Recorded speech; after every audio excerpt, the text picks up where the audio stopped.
Is this the worst bunch of business people that we've ever seen in The Apprentice? Last week we saw someone who really led their team to a loss, an absolute behemoth of a loss. But this week we're going to see someone who perhaps is a little more timid, a little less leadership, more laid-backership.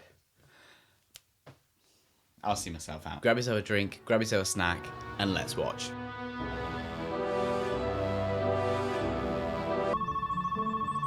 $4 a.m. Good morning. JLB credit, fuck off please. This is what I'm referencing. JLB credit, fuck off please. I'm looking forward to leading us to victory this time, man. Definitely. We need to get this W. So we know that Jana leaves this week. Part of me is thinking, we know he quits, and we're pretty confident he does do it before the final three. So I'm thinking they have to fire someone. He quits, therefore maybe his team wins.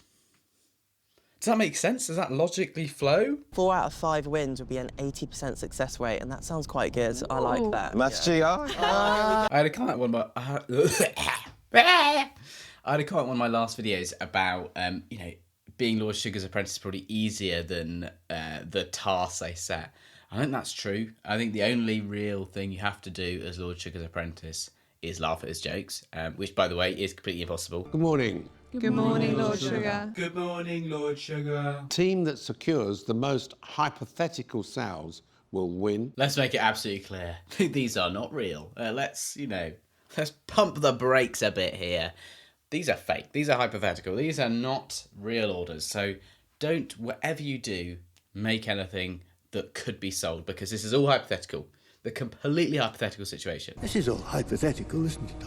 All academic. Right, I'm going to mix the teams up. Fred, Johnny and Emma are going to swap with Kia and Mac. I still don't know what the team names are. I know they've named them, but they've kind of nearly really talked about them since. I also used to work at Waitrose for 4.5 years, so yeah, I'd like to put myself forward. Anyone else? I used to work at Waitrose. I couldn't do this task. I worked at Waitrose for 3 years.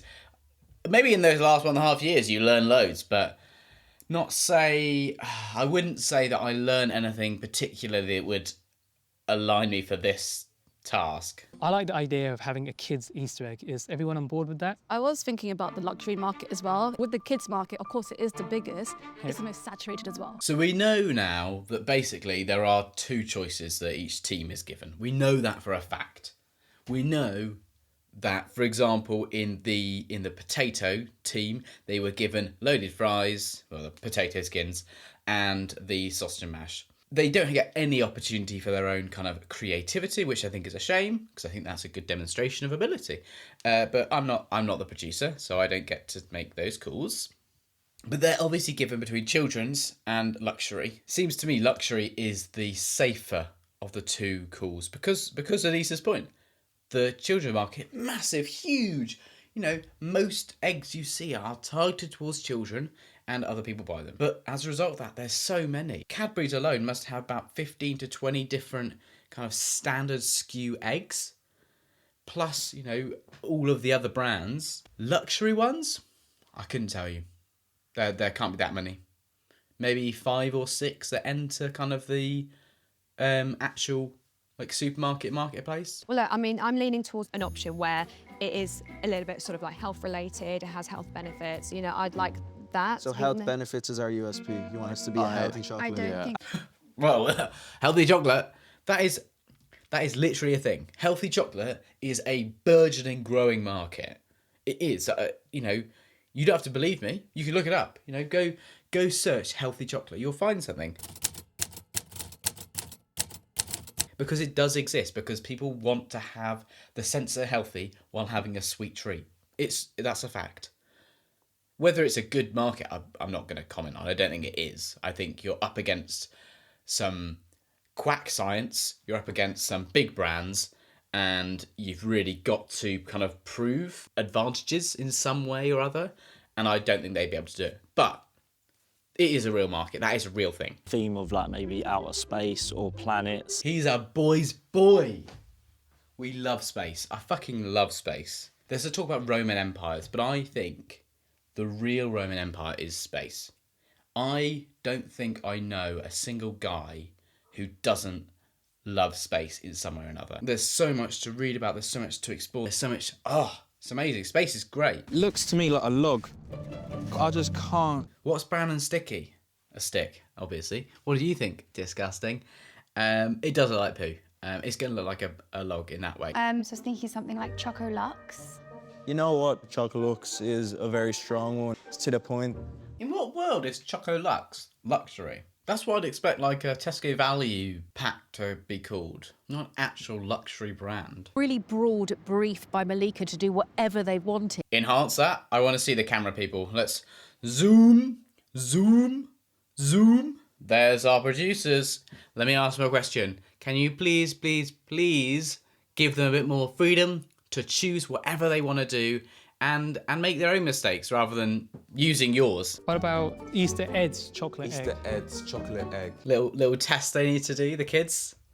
Easter Ed's egglet chocolate. No. You've got your chocolates, you'll have to put your flavour. A masterclass in chocolate making. To be fair, this would be really fun to go and do. This is the most ridiculous thing about the prizes they get, is the tasks themselves.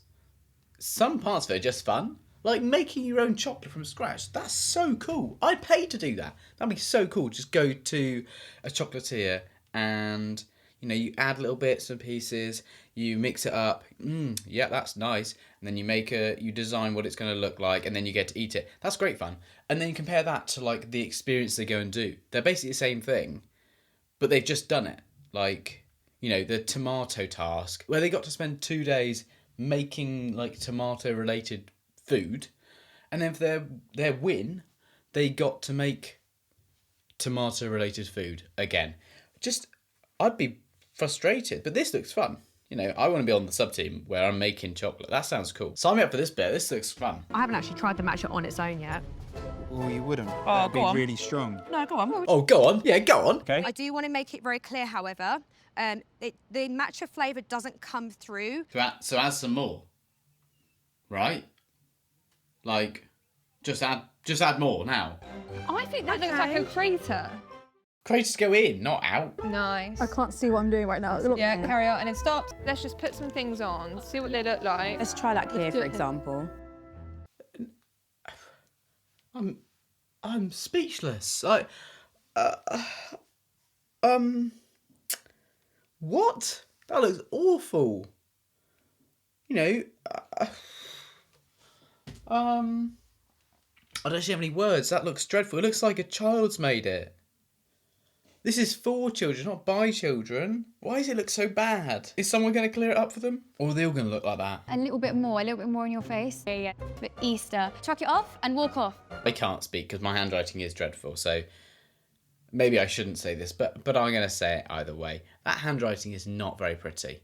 And I think for a marketing campaign, for a luxury brand no less, which is using this very cheap kind of guerrilla marketing style, the handwriting at least needs to look nice, doesn't it? I mean, I think it does. And I don't think that looks nice, apart from the spelling, which I think is... Prototypes produced. Good job, everyone. Let's head back. Let's head back. Let's go. done, everyone. I forgot how bad it was. Ah! What do you think?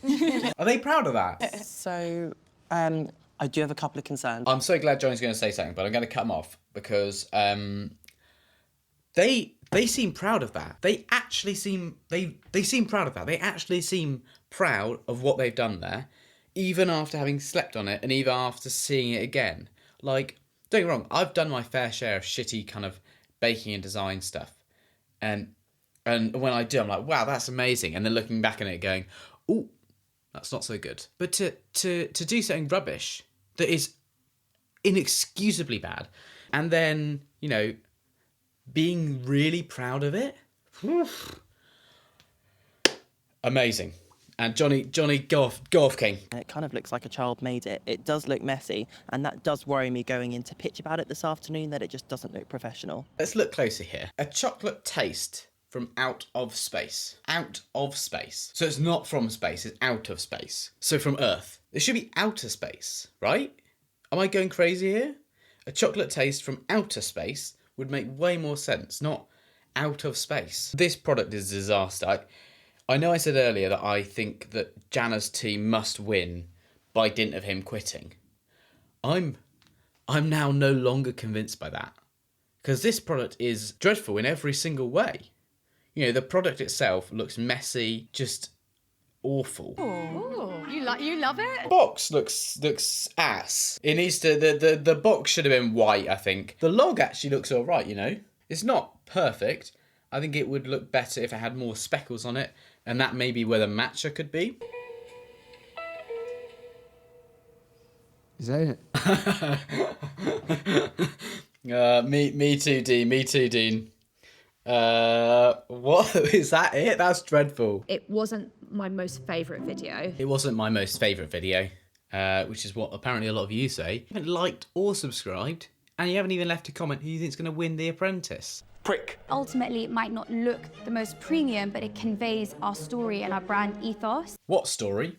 What brand ethos? Neither of those things are true. Like, that's lovely, great, fantastic to hear, but neither of those things are true. That's really nice, Jeremy. It's just not true, is it? What's your brand ethos? Luxury, which it wasn't, so not true. And your story, what story? That you don't believe in, like, spending money on marketing? It's just an Easter Bunny. It doesn't stand or represent anything. That's been my problem with the Easter Bunny for decades now, has been he doesn't stand for anything. And if you don't stand for anything, you'll fall for everything. So, you know, down with the Easter Bunny, up with Spaceship Ed, or whatever his fucking name is. Should I say then Easter Bunny's been outdated? Yeah, he's quite outdated. He's got quite bigoted views. He tells jokes that aren't funny. He's just not the same as he used to be. And I think, you know, that's why the Easter Bunny has to be replaced by Ed. Spaceship Ed. Spaceman Ed. What's his fucking name? I don't really like the look of the egg because it's not really even. Thank you. If a kid criticises something you've done, you have to just grin and bear it. Like that. There's no other choice. You can't clap back and go, well, I don't think you look very even, actually. For you to open that box and try that chocolate. What? Why did it break? Useless. And I thought to myself, that's great, but why don't we have that for Easter? Liam looks like he's about to shoot a hostage video. You know, when you've got to present your pitch for chocolate at 4 p.m, but do a hostage video at 6 p.m. You have to be kind in order to qualify for one of these chocolate eggs. Problem is, they've really reduced their market here because most kids are fucking nightmares. I think we can go up to circa 80,000. If at 150, that product then became exclusive to Tesco. That's mad as that's the first people they've spoken to. That's such a difficult position because they have so little information. They've now, you know, the first people have offered them 80 or 150 for exclusivity. You have no idea what everyone else is going to offer you. If you've already done one or two, you've got a sense. But is 150 massive? Is that tiny? I think I have to go for the 80. So you're wearing the deli jacket that they normally wear at Waitrose, or is that the fish? No, fish counter? No. Come on, Malika, pull it together. Pull it together. That's a chef's outfit. You wouldn't wear that on the counter. It's such a basic error. Bakery, meat and fish. They get a white long sleeve shirt, a long apron, and black trousers. Not a chef's smock. Again, we've already made a negotiation with Tesco already. Oh, you don't want to do an order? Oh, I didn't want to sell to you anyway. You're a rubbish shop, and I wouldn't want my product to be seen dead in a shop like yours. Malika almost did a no moment to Waitrose when she said, well. Karen, you have actually been funny. I laughed. I really actually laughed there. I don't know whether to be embarrassed at myself or impressed at Karen for saying something genuinely funny. Nah. You mentioned in the pitch that Easter needs a Father Christmas character. Are you aware of the Easter Bunny? Oh, no, he's bigoted. He's bigoted and he's out of date, the Easter Bunny. An old fogey who's had his time, and we need to show him the door because we've now got Easter Ed. When the retailers opened it exploded everywhere. No, it didn't. It didn't explode everywhere. That's a lie. In the same way that you know, I was able to break this apart before, you know, like as that didn't explode everywhere when I opened it. In fact, I'll show you what it looks like if I don't do anything. Yeah, it doesn't explode. And the same happened here. It's not going to explode just by coming out. It explodes when you know... A chocolate taste from outer space. No, out of space. I know how much some people want it. I'm going to be honest with you, I'm not sure if I want it as bad as them. So I think whether we win or lose, I would like to step away from the process. You've thrown in the towel. Thrown in the towel. No, it just doesn't work for him. He doesn't want to do it anymore. I was only just getting my head around West Ham winning a trophy. I don't want to use Jana as an excuse. I can't pin it on anyone else. Interesting that Lord Sugar is going to blame none of them, and he's going to just say none of you go home, even though of the 6 of them, it's someone on the egg making team as well. They made a lovely, tasty product. The look was absolutely abysmal. They didn't have a really clear brand identity, which they then tried to create after the fact, and that didn't work. They would have pushed them on the bus. I don't think there was any single person other than Jana that was responsible for the failure of the task. I think it was the entire egg making team, and they had to go. I think that's where I would have drawn the line. Look, all 6 of you go back to the house. Well, that's episode 5 of The Apprentice. Jana's gone. Jana's going to get fired either way, so, you know, we're at a net 0. I like Jana. Jana was good. I think Jana actually had his head screwed on. And I suspect he realised that actually the financial side of The Apprentice made no sense, and he wasn't that interested in doing the kind of influencing side, perhaps. He promoted himself enough that his dentistry is more well known. He's built already an identity for himself, so he does want to do the influencing he can. But actually the money for winning, very small. £250,000 into your business. And I think you have to basically give away 50% of your business to Lord Sugar, which is a lot. It means your business can't be valued more than 500k. I probably would leave too. I'm out of business, so it's a bit moot. But either way, next week they're going to Turkey. Let me know in the comments who you think's going to win. Send this video to your crush. Here's a video that I think you'll enjoy. Be a good boy, and I'll see you next week.